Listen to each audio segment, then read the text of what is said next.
What if your world is a computer simulation? I'm Dmitry Volkov. You finally made it onto Forbes. Yeah. Where do you earn your millions? Say here. You write your own songs, don't you?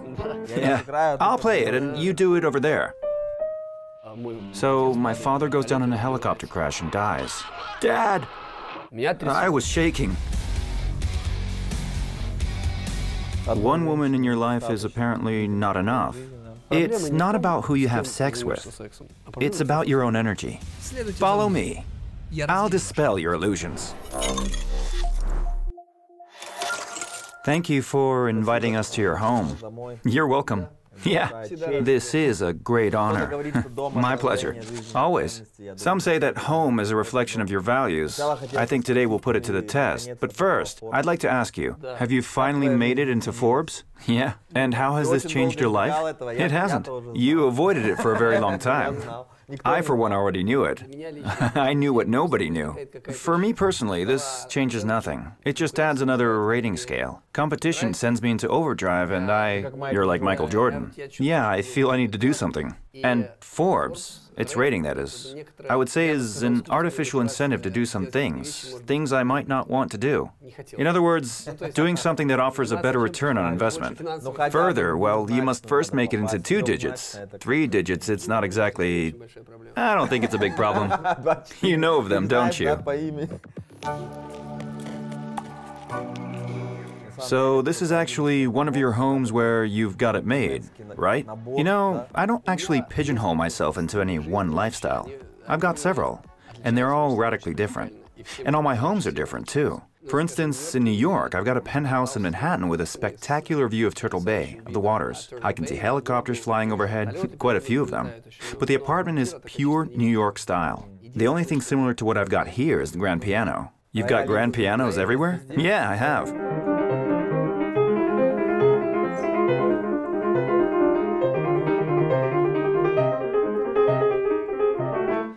Generally, yeah. You also write your own songs, don't you?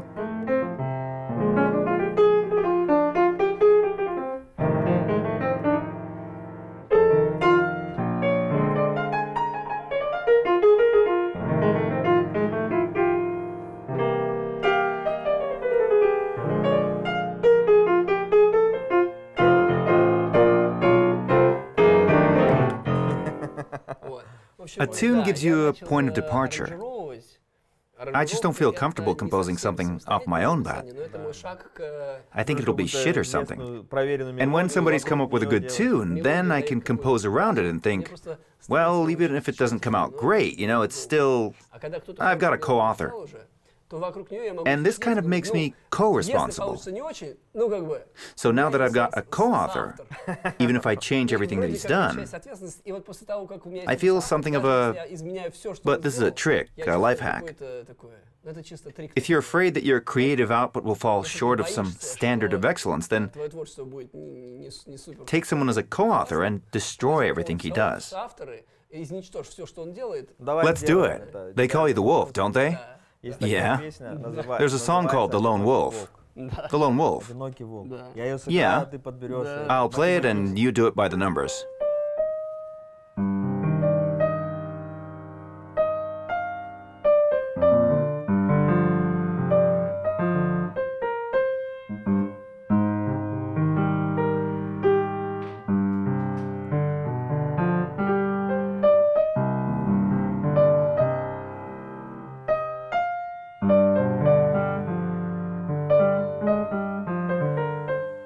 Pivovarov is one of my favorite artists.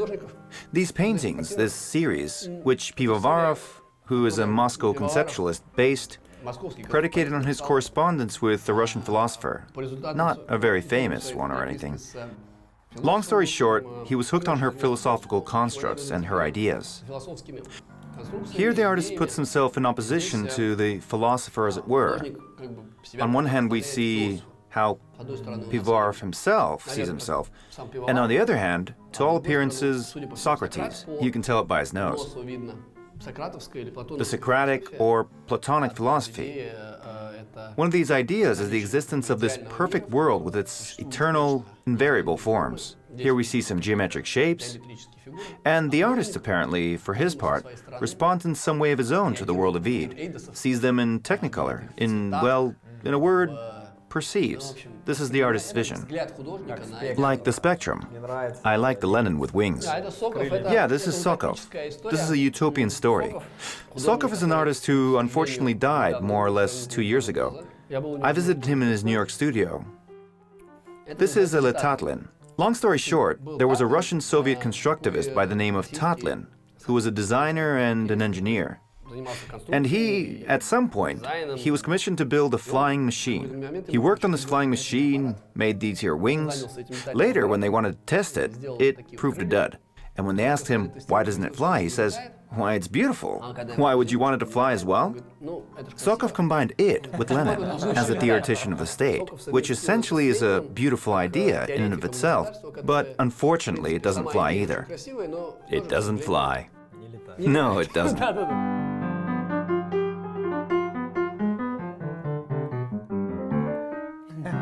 But this is certainly unparalleled, yes? This is the last level, when you can... No, this is the first level, just the first, right? Okay, all right, I'll do it on the fly. For me, I find it somehow sounds right. I don't know how you figured this out, but... That's just it. I can't say exactly how I figured it out, but I somehow did. You both sing and dance, right? I suppose I do, yeah, I dance. I dance flamenco too. It was a funny story. I danced at that time, 7 years in one troupe, until I went to a birthday party, to a corporate bash of my friend. I went, so to speak, to dance because they made me. I was part of the troupe, and you couldn't say no to them. It was simply not done.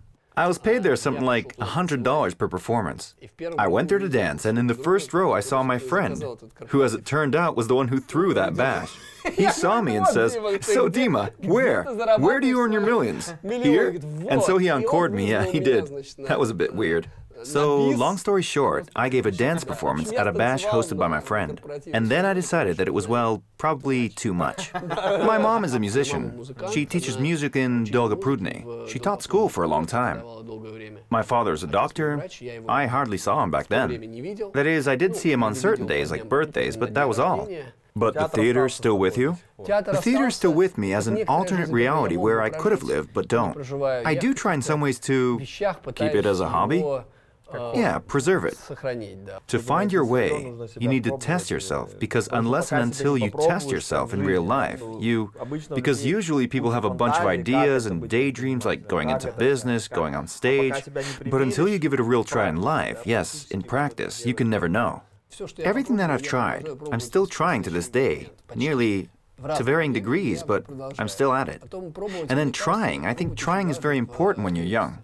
When you're 10, 15, 20, this is the time when you must have as many experiences as you possibly can, in order to understand what is important in each walk of life. Because every walk of life has something extraordinary and valuable.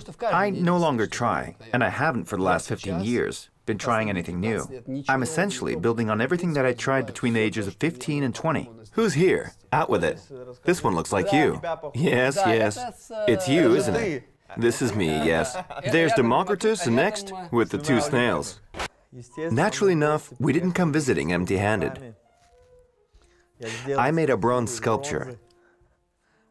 And now, let's check how well Dima knows all the items in his apartment. The sculpture that takes pride of place in this room for me is this one. What is it? The birch trees or that one? This one. This is a sculpture. I don't know what it is. And why is it the piece de résistance? I've no idea, it just caught my eye. I'll tell you which sculpture is my piece de résistance. Actually, I'll tell you about this one. It wasn't here this morning, we just added it. Yes, now that you mention it, yeah. This is a present for you, Dima. A gift for you. It's because I'm surprised at what I've missed. This is a well-known German sculptor, Dima, and it's a symbol that tells us that we must explore all dimensions of our life, take control, and always strive upwards. So that everything should strive upwards, because when you no longer strive upwards, you begin to slide down. So this is my modest birthday gift to you. I was given this by my associates for the 23rd of February, I think, unless I'm mistaken. Is this how they see you? There are some... No, that wasn't an episode. I was in the process of filming my, whatchamacallit, my mockumentary, a YouTube series about somebody insane. About how I come from the world of rulers into the Matrix, into the world of simulation. What if your world is a computer simulation? I am Dmitry Volkov, one of its creators. Did it cost a lot of money, your series? Yeah, YouTube. They always ask me, why YouTube? And it's a rhetorical question, isn't it? Yeah. When I was little, I had some experiences that made a lasting impression. Good or bad? Not necessarily good. And at 13, I started a film entitled In Order to Survive. What kind of driver am I? Adequate? Not a threat to others? Where did you learn? I drive every week, minimum twice. That was my first big bucks. I earned some 6,000 rubles there. And at the time, my mom was making 120 rubles a month. You could have bought a car with that money. That was exactly right. That was exactly what a car cost. A Volga. Perhaps Zhiguli, I think. Volga cost 10 grand, I think. Yeah. I know for a fact that I earned a lot, but for me, that was a traumatic experience. Likely or not. Because I saw the cinema from the inside, all the nuts and bolts, and I thought it was chaos. A massive mob of people who may have had a gift for something or other. Well, I studied music at the time and believed that people who dedicated their lives to art, those are people who had been inspired by Renaissance or maybe Baroque geniuses. And those are people, contemporary stars, those are people inspired by their own ego. People who normally drink, have fun. Well, who am I to criticize? Sounds like a rude awakening. Well, that was really something. You know how children always think... Don't get me wrong, this isn't just any old idea. For example, I thought, the BMW company.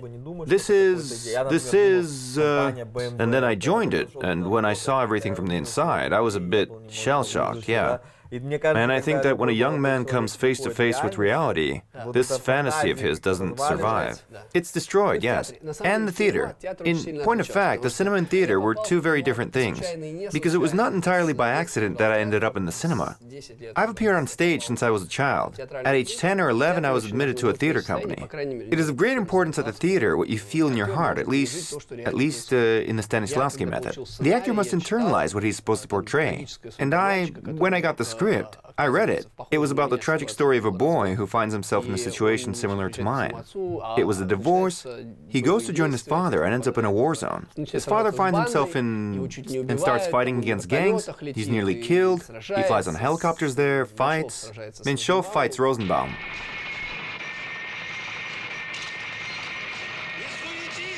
Don't jump about, I'm taking you down. And I decided to try it on for size. What's more, to try it on for real so that it becomes my alter ego. I remember how I used to sit for hours thinking about how I would look in the dead face of my father who had just been killed, who was bleeding. Long story short, I put myself in his shoes. What's more, I did it in such a way that my hands shook, and after filming was over, I felt like if I heard a window slam, I was ready to puke. What's more, the filming was very taxing because it was in Bukhara, Tajikistan. It was hellishly hot there. I got paid a lot at the end, but until that point we had very little money. And me and my mother, barely made ends meet, living from paycheck to paycheck, and we were forced to live off the land. And what did the land have to offer? That land? Apricots. So I had nothing but apricots for days, if not weeks, on end. Well, apricots and tea. We probably could buy some rice. Long story short, I naturally developed diarrhea. I don't actually know whether it was dysentery or some other crap. Long story short, I had a fever of 104, I was in torment, I had to appear in this final scene where my father goes down in a helicopter crash and dies. Well, that's it, Jafar, for me. Dad! I was shaking. That is, I remember the director giving me, some pointers, and then he simply stepped back because I got in the zone. I started weeping, I fell down on my knees, I was kissing his legs. Well, that is, I internalized everything that took place to the last detail. And then when I saw him open his eyes, well, that was quite a shock to me that my father had survived. He started shouting at me because he had been shot down because of me. I tried to take away weapons, and they had me in the crosshairs, and he tried to shield me with his body. Tears gushed from my eyes, the whole works. Long story short, when they had it all in the can, the entire film crew just stood there in silence for some 5 minutes. And I, in those 5 minutes, lived through the death of the person I love, and then his resurrection. Then I experienced his rejection of me. And then I experienced intimacy with him and his return. All those experiences that could have spanned for me 20, 30, 40 years, spread over half of my life, I lived through in the space of 5 minutes. And after that, I watched the entire footage and thought, that's it, I don't need anything else. You know, when you come somewhere and they give you the keys and say, this is a spaceship, go to Andromeda. And so I got the keys, and suddenly all the rest of my surroundings, green trees, a bakery, scooters and bicycles, they suddenly ceased, and I've got this feeling. I've been given something. Why? Was I chosen to receive them? Was it an accident I was given the keys to this spaceship or not? But I did get them, and after that, all the filming looked like a piece of crap. And where was your real father at the time? I don't really know where he actually was at the time. My life took such a turn that I saw nothing of my father. I understood that my imagination can draw any connections, and that I can do whatever I like with my reality.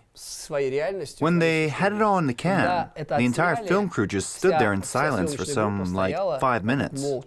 All those experiences that could have spanned for me 20, 30, or 40 years, spread over half my life, I lived through in the space of 5 minutes. And after that, I watched the entire footage and I thought, that's it. After the filming was over, I got some award called Constellation 93 or something for the best children's role and all that jazz. And I started getting offers of parts, that is. I got no fewer than 2 or 3 offers for lead parts. I went to auditions, but I knew I wouldn't appear in them. My YouTube channel, that's something. I felt like a trip down memory lane. Like when I was 12 or 13, I rejected that world with its cameras, with its faking, showing off, emotions that didn't exist, with people who look great on screen and who maybe don't look so good in real life. Long story short, I wanted to see how I could deal with it 30 years down the road. I had no cut-and-dried idea. I liked the idea of a sim. In other words, I still believe that Nick Bostrom's philosophical argument that our world can be actually a computer game. And I tried to develop that story on my channel. I had no business agenda. It was a game for me. And I play one game or another from time to time, and I liked it. I enjoyed the film very much. Thank you. I see life as a painting that must be completed. Something that must deviate towards some crises, towards some fault lines, towards... Long story short, everything must come full circle, and this way I live.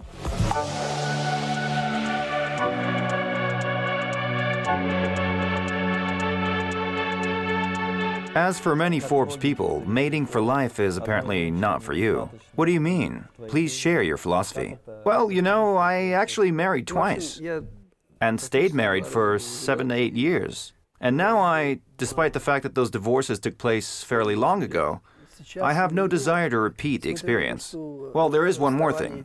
I don't live in any one country, and I'm a workaholic. My lifestyle is not suited for... In other words, I go from one project to another, which means a focused, purpose-driven time management. This is business. I've got 2 businesses, investment and dating. Philosophy is my second career. I'm a professor at MSU. I work, do my research, write books, give lectures, attend symposia. I hope to resolve the issue of consciousness and free will. This means a lot to me. On top of that, I'm serious about my music. I never miss a day. I play, and just as we discussed, I arrange and compose. On top of that, I do piloting. On top of that, I'm into sports in a big way. And those activities, they are tightly structured. I'm on a schedule. I sometimes think that everything is just right. A kind of great advertising. But once you see the flip side, you get a different picture. Yeah, I'm not here. Although in your business you've got all the young women in the world, you're actually unable to find your soulmate. Well, I'm not actually in the market. That is, I'm in the playing field and keep my options open, playing the field. And how many irons do you have in the fire? Well, I don't want to give you a number because there are more than two. They know the score. They met. What I mean is, this is complicated because you need to watch your step all the time. At the same time, I'm aware that if these relationships become too intimate, they make you too vulnerable at the same time. The moment of euphoric love. This is passion. I had it. Well, I fell in love 2 or 3 times in my life. It lasts a month, 3 months, half a year, 3 years. But it never lasts 30 years. This euphoric love does happen, but it's not the only kind of grand passion. What follows is companionship love, when you feel your partner at your side. You need not be absorbed in each other. You simply move in parallel, aware of your partner by your side. And that is a different type of love. Well, it is my impression that this trajectory of love is quite intriguing. And in time, probably the simplest argument is time. So in philosophical terms, I get the picture, Dima. In philosophical terms, everything is relative when you get right down to it. This, however, is contrary to practice, empiricism. We can just look at the empirical data. I don't have any empirical data. I've never looked it up. But among the people I know, I see all couples that after 10 years of marriage opt for an open-ended relationship, like, yeah, the average lifespan of these couples is less than 5 years. They simply split. This doesn't work. No, such open marriages end in divorce, and that's all. Well, my empirical data says otherwise. I've got among my friends, and may God make that happen. At one time, I too subscribed to such philosophy. I used to put my cards on the table when I was young. I too needed more than one partner, yes. But despite the fact that I always put my cards on the table, on the other hand, there was still a flicker of hope, I suppose. Well, you know, right? Yeah. And then it all kept building up. In my case, I had some kind of nuclear explosion every 6 months. Yeah. Or maybe it was a part of life, the human condition. It's more interesting that way. I feel you. I can say that this is my personal experience. I definitely don't claim this as a universal principle. If only. I'd be lying if I said that I'm confident this will work for anybody. And maybe even for me, this doesn't exactly do the trick. But this is the sum total of my personal experience. And it would be very difficult for me to stomach not so much another marriage as one more divorce. I lived through 2. And it gave me such a bloody nose that it totally put me off the whole thing. But it's very important for people to find a tribe they call their own. Yeah, tribes play a big part in society. I think promiscuity is a result of, among other things, female emancipation. Well, because a model family is predicated on a woman being a chattel of her husband. Well, let's assume that a husband is unfaithful. Well, yes, the husband fools around. If the wife is unfaithful, she's a whore. For some reason, it is assumed that love is something that happens between 2 people. No variations. I, for example, can only love one woman, and one woman can only love one man. As a philosopher, I'm curious to learn where this thesis comes from. Why? Just a thought experiment. Let's try and imagine why this must be so. Well, the first thing we'll see is that an individual essentially loves several people, one after another, during a lifetime. In other words, what we have right away is a non-monogamy. Polyamory. We're all polyamorous. Because everybody loves several people. I don't know anyone who had only one love in their life. I find that people who have a lot of sex have a lot of good sex with each and every one of their sexual partners. And those who are bad at sex will still be bad at it, even if they keep to a single partner. Follow me. I'll dispel your illusions.